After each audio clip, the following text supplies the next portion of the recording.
अब जो आपका टॉपिक है फ्री फॉल, ये टॉपिक बड़ा इंटरेस्टिंग टॉपिक है बच्चा। इसको समझना बहुत जरूरी है, ये आपके काम का भी है, बहुत पूछा जाता है। तो ध्यान से देखिएगा, जब मैं इस डेफिनेशन को पढ़ूंगा तो आप साथ साथ में ध्यान दीजिएगा। When an object fall from any height under the influence of gravitation force only, इस बात को आप अंडरलाइन कीजिए। एक मिनट। इन्फ्लुएंस ऑफ ग्रेविटेशन, एक मिनट, क्यों नहीं रहा, influence of gravitation force only. ये जो फ्री फॉल होता है ना आपका, एक मिनट, ये फ्री फॉल कहां पर होता है? फ्री फॉल का सीधा सीधा सा फंडा है, फ्री फॉल वहां पर होगा जहां पर कोई भी और फोर्स ग्रेविटेशन फोर्स के अलावा और कोई फोर्स वर्क नहीं करेगा। यानी वहां पर क्या होना चाहिए? वैक्यूम होना चाहिए। जहां वैक्यूम होगा वहीं पर क्या करेगा? फ्री फॉल वर्क करेगा। फ्री फॉल में होता क्या है? When an object fall from any height under the influence of gravitation force only, इस बात को आप ध्यान दीजिएगा, ग्रेविटेशन फोर्स ओनली, विशेषकर याद रखना है, gravitation force only. It is known as free fall. जो कोई ऑब्जेक्ट सिर्फ जहां पर ग्रेविटेशन फोर्स होता है वहां पर ड्रॉप किया जाता है तो उसको हम किस नाम से जानते हैं? फ्री फॉल के नाम से। In this case of free fall, no change of direction. जब फ्री फॉल होता है तब क्या नहीं होगा? बिल्कुल भी कोई भी डायरेक्शन चेंज नहीं होगी। Takes place but the magnitude of velocity change. लेकिन क्या हो सकता है? Magnitude of velocity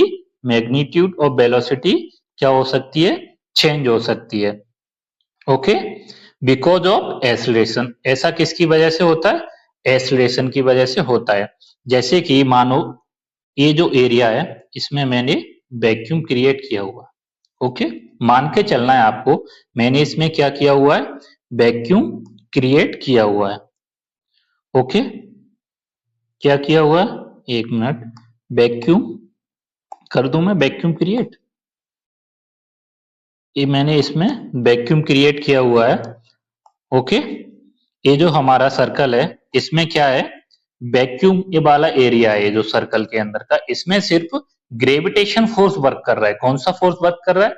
gravitation force work कर रहा है। और ग्रेविटेशन फोर्स क्या करता है बेटा? किसी भी ऑब्जेक्ट को कहां पर खींचता है? अर्थ के सेंटर की ओर अट्रैक्ट करता है। यानी अगर मैं यहां से किसी ऑब्जेक्ट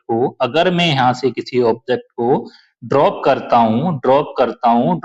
हूं तो वो कैसे आएगा? डाउनवर्ड आएगा। कैसे आएगा बेटा? डाउनवर्ड आएगा।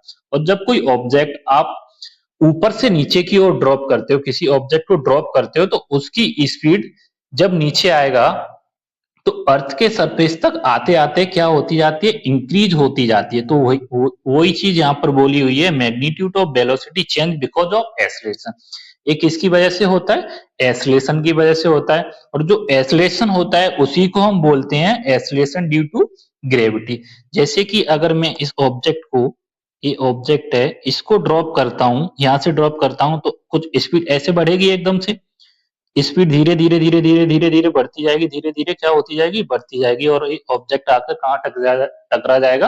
अर्थ के सरफेस पर। तो यहाँ पर इसकी वेलोसिटी क्या हो जाएगी? जीरो। मानो यहां से मैंने ये 2 मीटर सेकंड की वेलोसिटी से इसको ड्रॉप किया, तो धीरे धीरे धीरे धीरे यहाँ पर आते हुए कुछ 5 6 7 8 कुछ तो हुआ होगा ना, यानी वेलोसिटी में कुछ तो चेंज आया होगा ना। अगर यहाँ पर वैक्यूम नहीं होता, अगर यहाँ पर मानो वैक्यूम नहीं होता, तो जैसे एयर का जो फोर्स लगता उससे इसकी स्पीड कम होती है, XYZ जो भी घटनाएं घटती वो सारी घटती। लेकिन यहाँ पर वैक्यूम है तो नीचे की साइड आता जाएगा, यही बोला हुआ है इसमें। This acceleration act because of force gravitation. किसकी वजह से एक्ट करता है? ग्रेविटेशन फोर्स की वजह से। इट्स डिनोटेड बाय स्मॉल जी। विशेषकर याद रखना है, इसको किससे डिनोट किया जाता है? स्मॉल जी से। कैपिटल जी किसे करता है? यूनिवर्सल ग्रेविटेशन कांस्टेंट को। और ये ग्रेविटेशन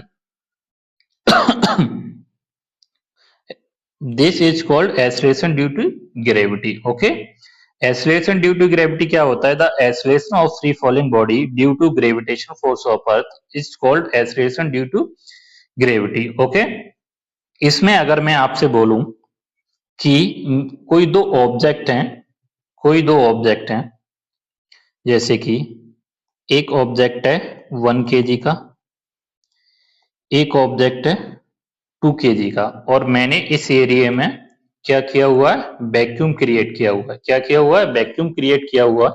अगर मैं इन दोनों ऑब्जेक्ट को, अगर मैं इन दोनों ऑब्जेक्ट को नीचे के साइड ड्रॉप करता हूं, क्या करता हूं? नीचे के साइड ड्रॉप करता हूं, तो क्या ये एक साथ नीचे पहुंचेंगे?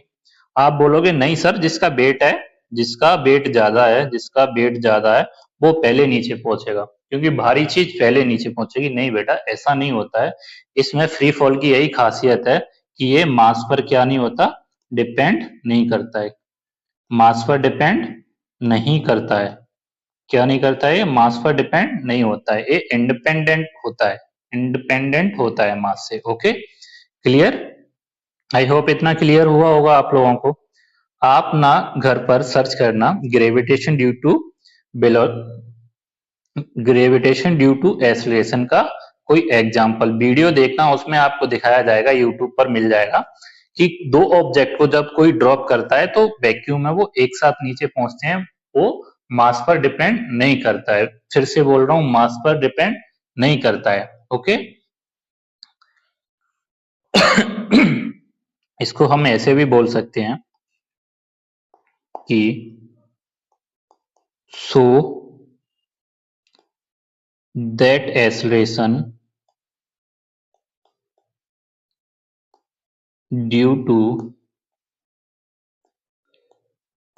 gravity g is independent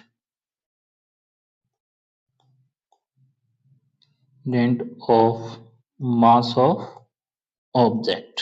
जो चीज अभी मैंने आपसे समझाई थी ना, वही चीज यहाँ पर लिखा हुआ है कि मास ऑफ ऑब्जेक्ट। क्या बोल सकते हैं? किससे इंडिपेंडेंट रहती है? मास ऑफ ऑब्जेक्ट से इंडिपेंडेंट रहती है। मैं इसमें